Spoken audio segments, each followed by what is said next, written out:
Hi everybody. What's today? 7th of November. So welcome to today's FDA member meetup. We've got a deliberately quite light agenda today, I think, because there's been a few developments with the FDA, which I'm sure some of you have noticed in our mailings last week. So I wanted to kick off just to give you a little bit of background on the note that went out on Monday, just explaining the sort of the future of the FDA and what's been happening behind the scenes over the last couple of months. So myself, John and Nicola have been the three active directors of the FDA for quite some time. John and I founding it all those years ago with Elsa Fairbanks. And we are very proud of what we've created, but also recognise in the way that it's been structured, we needed to secure its legacy and ensure that the community we've built stays together and grows as we get older and look to step back a little bit. So together with the management committee team, we did discuss what we felt the best future should be and how we replace ourselves as directors to allow the association to grow.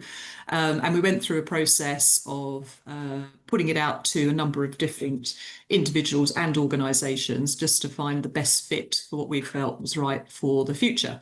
And I'm delighted to say that after a detailed process, for us, there was one very clear way forward, and that was to work with Barney and Katie, who many of you I know already know. And for those that don't, we thought today would be a good opportunity, given at the moment, if you don't know them, they've just been a name on an email, to bring themselves to life a little bit. Before I introduce them, just the timeline is that we're all still here. We're working together in parallel to make sure that the handover is very smooth.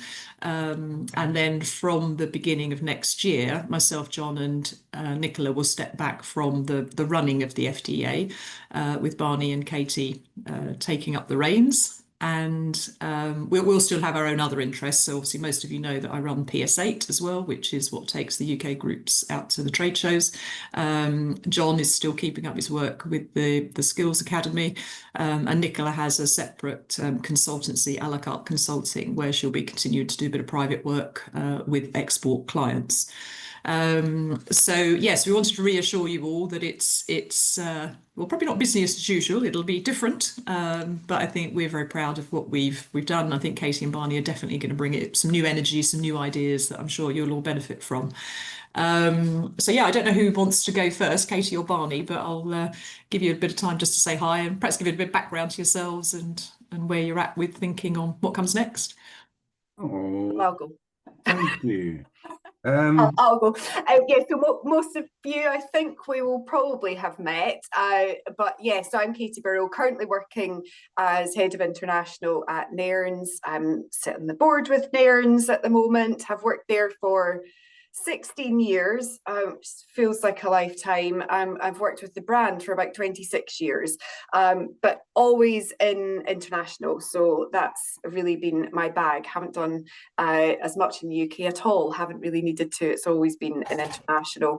And I've been on the management committee for a couple of years, maybe, oh gosh, it's probably 3 or 4 years now actually with the FDA, and was really excited about the prospect of being able to sort of drive on the legacy that the directors have built. And so yes, very excited when Barney and I were given the call and the nod to crack on. So yeah, when we get to January, it will be full steam ahead, and currently juggling 2 jobs, which is cool. So yes, Barney, over to you. No, thank you. And thank you for that introduction, Sandra. And in my eyes, you will be forever young. It's not because you're getting old. We are all forever young and growing old gracefully, I guess. So I'm Barney Malevra. I've met a number of you at various trade shows and meetings and various things. I've been on the management committee since 2020, I think. And have been in food and drink all my life, having started out at Innocent Drinks, and then started an export business called Fresh Marketing, where we were taking challenger brands internationally as an agent, and then moved as a sort of consolidator, distributor. in parallel to that, set up a brand called Fuel 10K, which we ran for 12 years and exited at the end of 2023 to Premier Foods. And since then, I've stopped my fresh marketing business, not working for Fuel 10K anymore. And I started a competition called The Future of Food in the UK, trying to find tomorrow's innovators solving the food system issues that are out there, which has really broadened my scope from not just FMCG, but also all the actors, players and stakeholders within the food ecosystem. And it's meant that I've met quite a lot of interesting people who are concerned about the future of food. And so when this opportunity came along, when Sandra and John and Nicola said that they were looking to step down, Katie and I sort of eyeballed each other and thought, do you know what? I think we could really help and work with this. Katie didn't say in her introduction that she's actually going to leave Nairns, so she's given her notice in and plans to come and work full time on this project. And I will be doing exactly the same too. And we've got 2 other people starting in January who will be over both Future of Food and the FDEA. So we hope to bring some real firepower to act as a sort of convener where we bring masterclass experts to forums and webinars. We put live events on. We're planning to try and ultimately raise your profile on the international stage, make introductions to useful people who will ultimately be enablers to grow your business internationally. And that's going to be our sole purpose. And then there are lots of bits in the middle of how to, from labeling to what the latest international trade agreements have been made and the impact that might have, etc. We've got a very close relationship with the FDF, who were actually one of the other pitchers to take on the FDEA.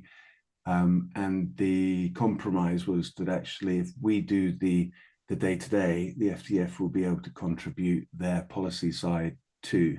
So for those that are interested in policy, we hope to get really close. They're already a member of the FDEA and they've already been doing useful things, but we've got to know Bal particularly, and Karen Betts, we will be having a proper meeting with before January, just to start planning our relationship. Yesterday, we had a good chat with Sandra about the ongoing relationship with PS8 as well. And the intention is that there'll be a sort of separation because Sandra's been straddling both. And so this is about relieving her day-to-day on the FDEA. But we're not wanting to lose anything that benefits the members when it comes to trade shows. So we'll be working closely with PS8 on a case-by-case basis. So however we end up engaging with various shows around the world, that will be cap in hand with PS8, which is really good. As you all probably know, the DBT are pretty stretched at the moment. There's not an awful lot of funding coming out of there. I think that therefore provides an even greater need and void for us to fill as resources from central government are depleting. So in our minds together, we will become stronger, and we hope to recruit a lot more brand owners and people who are ready to take their first steps into export from our Future of Food community and the networks that we've built up over the years as well. So there will be some changes. We're not planning to be dramatic right away, but we are looking at moving on to a new portal, which will be quite dynamic, so you can actually talk to each other on it, and you can use it as a sort of hosting venue for webinars and what have you, and it'll have a calendar of events, much like the Very Connect thing that we are using at the moment, but it's much more intuitive and interactive. So we've been in the background, been working on that, and we haven't quite set a start date for that, but we'll introduce you all to it when we're ready. Our interactions are back to the timing plan. The 4th of December, the Network Forum is a sort of key flag in the sand moment for the outgoing directors. We're hoping as many people will come to that event, so we can actually give them a round of applause, a bunch of flowers, and a big thank you for what they've created over the last however many years. 2008 was it? And then we will be very quickly moving ourselves into position. So from the 1st of January, Katie and I will be your hosts, as it were. The other directors, and particularly Sandra, who's been very active in this forum, will be available if we've got any problems and what have you, for a period of time. And it'll be hard for her to let go, probably, and in the forward emails rather than reply straight away like she always does. So that first quarter of next year, I think, will be quite an interesting experience for certainly the management team. But Katie and I are now directors. We joined as directors on the 31st of October. Sean Ramsden's stepped down, and the 5 of us will be directors to the end of the year, and at which point Sandra and John and Nicola will step down from the 1st of January. So that's kind of it, without revealing too much about our wonderful plans for next year, which we will do, particularly in the 1st or 2nd week in January. We're going to invite as many members onto a call like this, just to explain who we are and what we plan to do. But yeah, look out for the comms as it comes. So there you go. Brilliant. Yeah, that was a good summary. Thanks, Barney. And I think you can already feel your energy from both of you. So yeah, I'm sure the membership's going to really profit from what you guys are going to bring to it. So yeah, thanks for that. I think I'm right in saying that, Katie, your plan is to sort of reach out to members with sort of surveys and things in that sort of in between time as well. So might be worth us sort of sending around a little note just to confirm your contact details, because you're going to be operating on a different email address, aren't you? So I think we need to make sure everyone's aware of that so they can connect as well.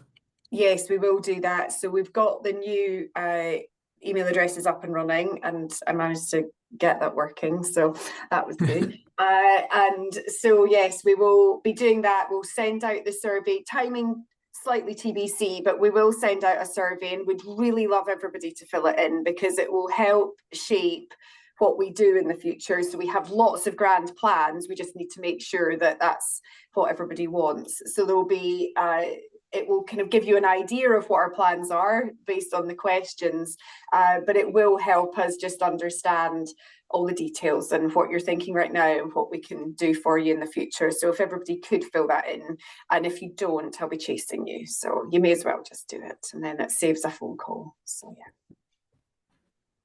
That's it. Knock them all into shape, Katie. Absolutely. Iron Will. Were you going to add something then, Barney? No, but I suppose we are here for the members, and so if you don't tell us what you want, we won't know. But the idea is that we'll make it easy for suggestion boxes, but also our plan over the next 6 months will be to make sure that we have a proper session with each member one-on-one, so we can understand how we can help. But I think the survey's the wrong question. We're not asking how you're feeling about stuff. It's like, what would you like to engage with? And so it's more of a prompt for you to see what we're thinking, but also for you to go back and say, do you know what, it'd be even more helpful if you could put on a bit more about X, Y, and Z. But our role is to fill the calendar with useful things, and obviously it's all sort of opt-in, opt-out, and what have you. And not everything's going to be for everyone. If you're starting out on export, that's very different to if you've been around for the last 20 years. And we appreciate that, and there will be different things for different member types. So we've done quite a lot of homework on it so far. We just need to find out if our homework is right, and we need someone to mark it for us. Very good. And Barney, I'm conscious, I mean, I know you're developing your plans, but I'm conscious on this call, there's a fair few of our expert associate members. I guess just a bit of clarity on, you know, your thoughts on how that's going to fit in going forward. Still hopefully a very valuable part of the community, given what you were saying about the insights and things that you want to be sharing.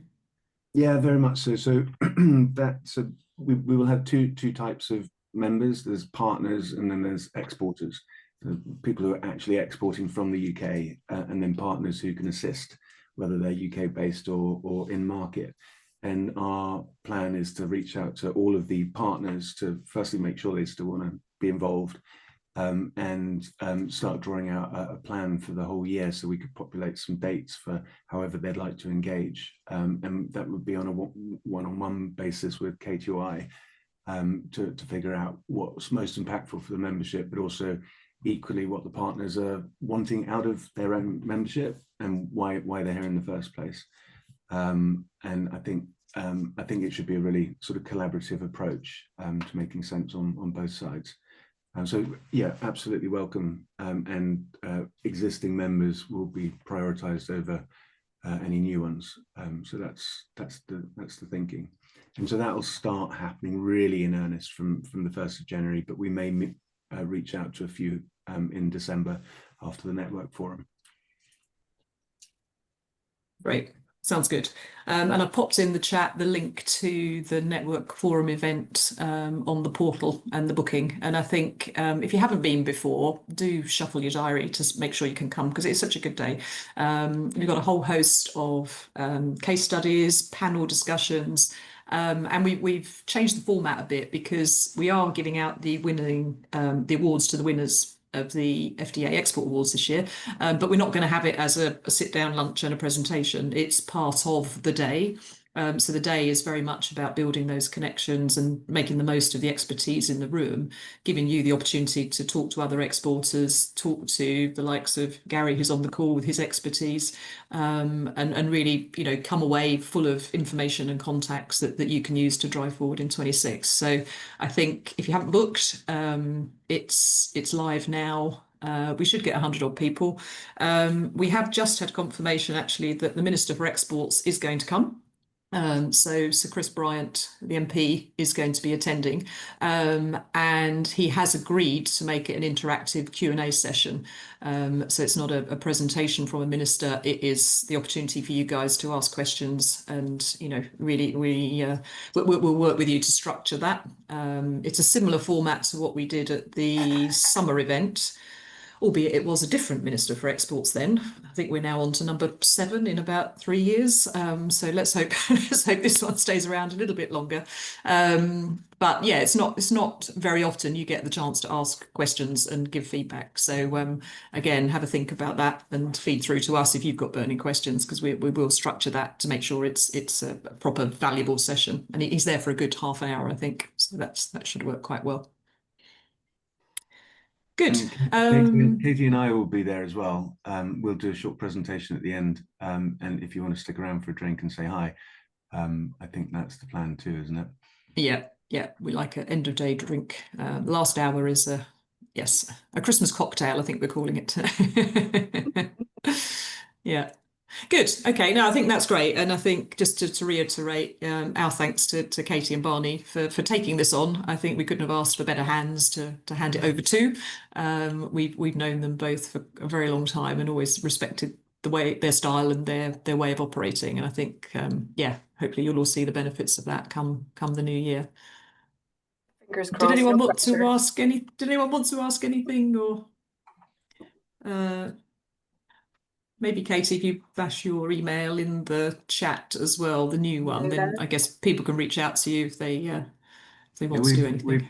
We've taken a new domain, so instead of ukfdea.com, we're going to move into fdea.org.uk, for whatever reasons we're doing that. I think it's cleaner.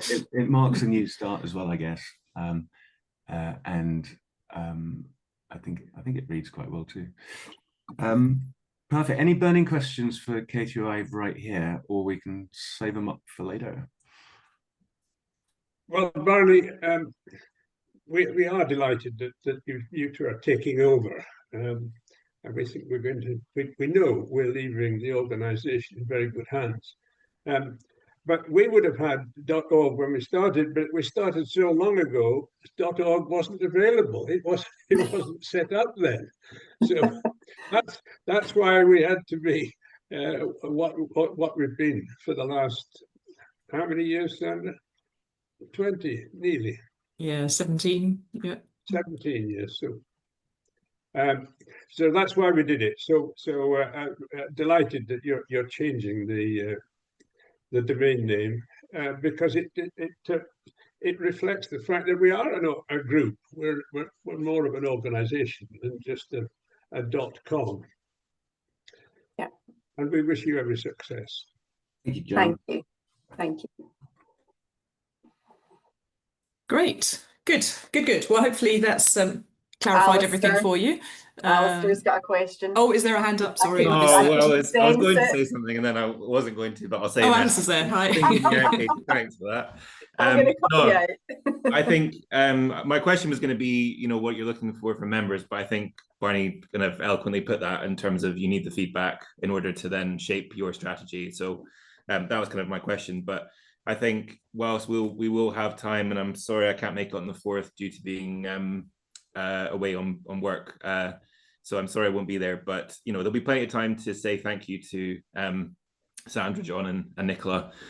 So just take the opportunity to say thank you and congratulations on your the change. And it's an exciting time for you. It's a change for everyone else, and just Katie and Barney, will be right behind you and supporting you, because I think this is a really exciting time to kind of shape the next 25, 30 years about what we're going to be doing. So just assuring you of my support and our business, and looking forward to working with you. So just congratulations to everyone. I think that's really exciting news. So yeah. Thank you. Thanks, Alistair. That's very kind of you to say. Thank you. Thanks, Alistair. Yeah, we shall miss you on the 4th, but yeah, keep in touch. Good. Right, shall we, I don't know if you guys want to stay on or if you want to hop off, but we can run through a few other bits. Permission. Sure. But I will say farewell now and lots more next year. Brilliant. Thank you for having us. Thanks, Bye. Barney. Bye. Thanks. Good. Gary, I mentioned you earlier. You're actually one of our next events, I think, aren't you? Do you want to give that a little bit of a plug for the 18th, isn't it? I think you're going to be talking to us about the current state of the US market and tariffs, together with Jim from the Opal Group. Yeah, that's right. So yeah, we're planning, Jim and I are planning to give a kind of update on the situation in the States, which I think everybody will perhaps agree is constantly changing. Yeah, we're going to try and kind of summarize what's been happening over the last 6 months or so in terms of trade from Jim's angle and from my angle with regard to kind of regulatory matters. So yeah, we'd be happy if everybody would join us on the 18th for an update, and we'll tell you about all the fun and games that have been going on. Actually, I might just take a moment to mention about these 1 or 2 updates with regards to prior notice, Sandra. Please. Yep. Very quickly, everybody, I think, be aware that when you send any food products into America, the manufacturer of the products needs to be registered with the FDA, and you have to submit prior notice for every consignment, irrespective of how big or valuable that consignment is. Even if you're sending a small consignment of samples, you have to do a prior notice submission to the FDA. And that has to be lodged with the FDA before the goods arrive in America.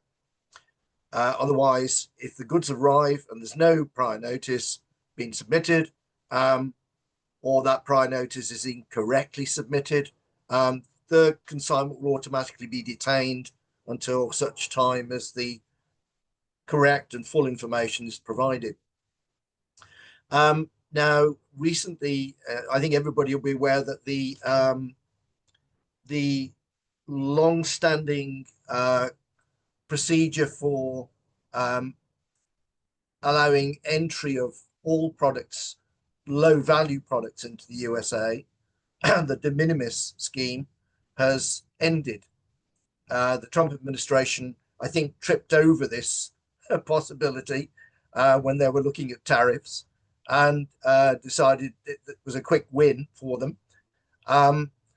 And now all consignments of any kind entering the USA. Previously, it was anything less than $800 value would essentially be waived in to the USA without a formal customs clearance process.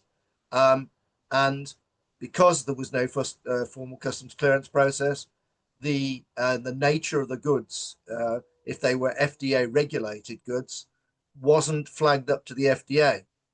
So now that de minimis fast track entry to the USA procedure has stopped, has been ended by the Trump administration, all consignments, including FDA regulated ones, are subject to a formal customs clearance process.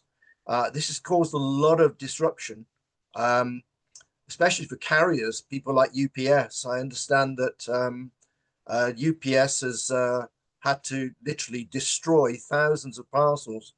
And this is because there's, first of all, a problem that many companies don't realize that all goods now have to be cleared through customs, and have not made arrangements prior to shipping about the customs clearance requirement and about payment of import duty that's now due on these. So carriers have had to rush around. I don't know whether you've heard from any, Sandra, at all, but I know that the carriers had to rush around to make arrangements about these new customs clearance requirements and payment of import duty. But the upshot of this is that it's caused a huge amount of problems for companies that are shipping B2C to America, small consignments, particularly in the things like dietary supplements, vitamins, things like that. But especially companies sending, let's say, small consignments of chocolates and so on, B2C into the States. It's had a huge impact. And in many cases, it's made it unviable for companies like that to continue shipping in that way. So the carriers, as I understand it, have made adjustments and adapt. That's what logistics is about: adaptability, flexibility. And I believe that a number of them are offering door-to-door delivery, including customs clearance and payment of import duty. But that will mean that the exporter is going to have an agreement with the carrier about prepaying those costs or building them into the delivery price through to door in the States. The only alternative is for the exporter to continue shipping through the carrier and allow for the fact that their customer in the USA is going to have to pay for customs clearance and import duty. So there's a huge amount of kind of disruption caused by this change. And I think the industry is only just now settling down to the new reality. So I think it would be good for everybody if to know about this particular situation, and if they are going to be sending small consignments into the States, that they obviously have a dialogue with the carrier to find out how they can best adapt to the changes. The only other thing to mention quickly is that with the prior notice scheme, and this is, I think, probably a repercussion from the changes to the de minimis thing, in that all consignments, all FDA regulated consignments now going into the States are first of all subject to a formal customs clearance process. But that means that during the customs clearance process, the FDA regulated nature of the products is flagged up to the FDA. This wasn't the case under the previous de minimis system. And what it basically means is that companies that, let's say, for years who have been shipping small, low-value food consignments into the States and have been flying under the radar. In other words, not being caught out for being non-compliant with FDA, are now facing huge problems because they now have to toe the line, make sure their manufacturer is registered, submit prior notice, get their labeling right. And so this change to the de minimis thing has been a real problem, particularly for the food industry, companies that have been sending small consignments into the States for years now. I spoke to one company that had been doing this for 10 years and they never had any problems with FDA because the goods were fast-tracked into the States without a formal clearance process. Now, every consignment subject to that, every consignment subject to FDA scrutiny. So they need to toe the line. And that's meant a big change for them. And yeah, with prior notice, because of all of these repercussions, the FDA has implemented limits on the time allowed for updates to prior notice submissions. So basically what that means is that if you submit a prior notice to the FDA and it's not correct and it's disputed by the FDA, you have 10 days to update that, correct it. Otherwise, the goods were refused entry. Now, part of the update may well be that the registration of the manufacturer is not correct. The submission of the registration number, it's a wrong registration number, or it's perhaps not been submitted with the FDA with the prior notice. If that's the case, if the issue is to do with registration, you have 30 days, and these are calendar days, 10 days and 30 days. You have 30 days to resolve that registration issue.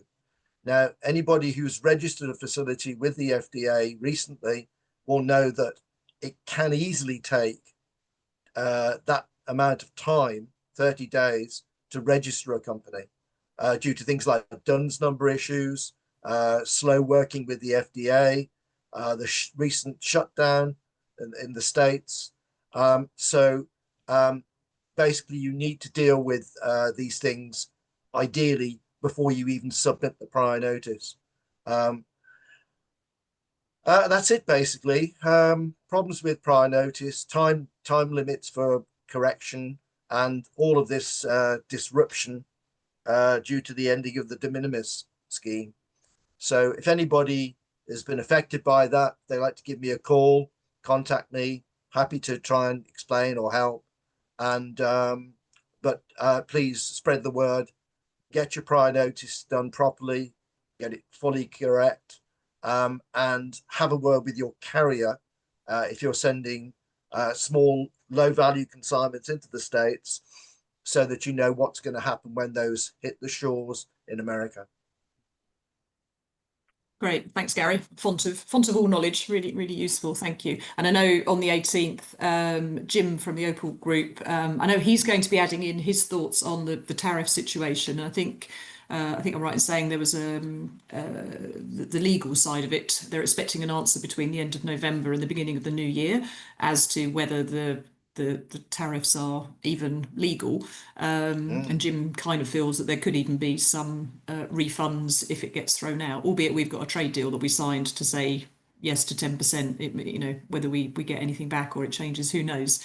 But Jim, I have to say, has been excellent throughout all of this, giving people advice on how to manage the process as well, because if you don't know Jim, he's very much more on the sort of practical side of getting products into market and supporting brands to find the right distributors and then manage the whole process. So I think with you, Gary, on the 18th, I think it'd be quite a good team for the actual event. So thanks for that.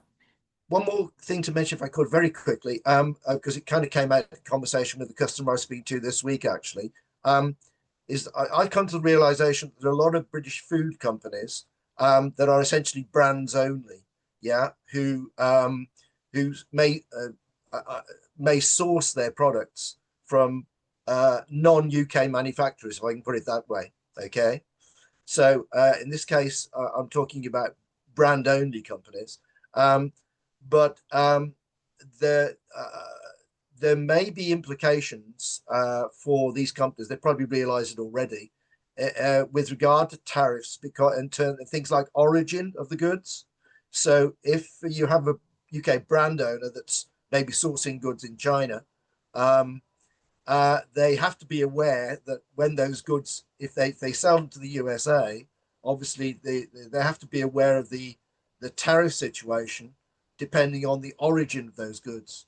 So you may be a British brand, but the origin of the actual products in terms of manufacture may well be somewhere else, and you have to be obviously alive to the tariff situation for those goods arriving in the States. You can't declare them as UK goods.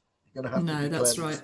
else. And At I know least we've got the company that you're selling them to, who is generally going to be the company doing the customs clearance, they're going to need to know about that. Yeah, we So, had that discussion with quite a lot of people when we were out at Anuga, who, for example, have got gift packs with tea from China and biscuits from Scotland and all sorts of other things in between in one pack going out. So I think Elizabeth's on the call from TariffTel and is one of our members who helps companies understand that, both the rules of origin and the tariffs. So yeah, I'm sure that will be a deeper dive on the 18th. So yeah, thank you. John, your hand's up. Did you want to come in?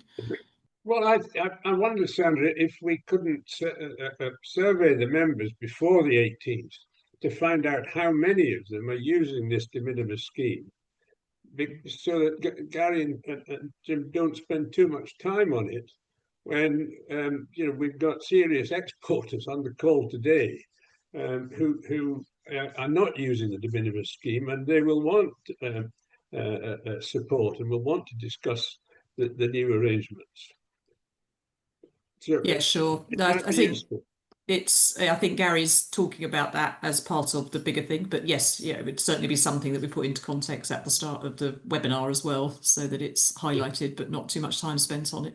But no, I know companies that have contacted us and said it's a nightmare, who are established exporters. So I think it is that the smaller value shipments that have gone under the radar. Yeah, so it's a one to watch. Good. Okay. Thank you, Gary. In the interest of time, just a couple of other quick things. If you did miss White and Black last week, did a very good event around agency and distributor agreements, which there is a recording of. So if you missed that, you can reach out to us and we can share that with you. And a bit of a plug for the 24th of November, the China-Britain Business Council, they have their London in-person Consumer Day, where they do have quite a bit of a focus on food and drink. I know that's been plugged a few times, but if anyone hasn't signed up for that, you can see the events on the portal. I popped the link in the chat to Gary's, the event on the 18th on the US. So if it's not you, pass it on to one of your team. I'm sure that will be interesting as well. And yeah, after that, it's the 4th of December, and then it's over to Barney and Katie. So that will be, that'll be our run of events coming to an end. On the trade show side, Karen Beston has literally just got in the taxi to go to the airport. She's heading off to FHC Shanghai, where PSA have got a little UK group. So it'll be interesting to hear back from Karen next time we meet up. And we've also got a group of exhibitors out at the private label show in Chicago, which starts end of next week. So yeah, team are busy with those. In terms of forward planning, the private label show in Amsterdam is not till May next year. If you were planning on doing that, you really must shout, because we're already full up with a waiting list of 6 companies, and the show's just sold out. So we do need to hear from companies early if the private label show is one that you want to look at. Similarly with CIAL in Paris, not till next October, but the deadlines just seem to get earlier and earlier and earlier with the organisers. So reach out to Rachel if that's one that you wanted to connect with. And then shows in Asia, we've got FHA in Singapore live and Foodex in Tokyo live. Expo West in the US is now on demand only, so if you missed that one, give us a shout. And yeah, if you're not sure about the shows and where they fit into your plans, do give us a call at any time. We can just pick up and talk through what the opportunities are out there. So that's the main updates from us. I say we didn't make this one too heavy today because I think the news was the important bit to get out there, and we'll share this recording with those that weren't able to join. I don't know if anyone else wanted to chip in with any news or questions before we let you go away for the weekend. Oh, Elizabeth's just asked for the link. Elizabeth, in the chat, the link above what you've just put is the link to the US event. So if you click on that link now, that will let you say yes to the US event. Yeah, and we'll probably, I'll make sure Mel, I think, is hosting that. We'll make sure she knows you're on, because I'm sure if the tariff questions come up, that'll be something you can answer, which would be great. Good. Okay, good. Well, thanks again to Katie and Barney. Thanks to those of you who hopped on live. For those that are listening to the recording, any questions, obviously do come back to any of us. But we'll be back again in 3 weeks. Yeah, look forward to catching up again then. So have a good weekend, everybody. Thank you. Thank you.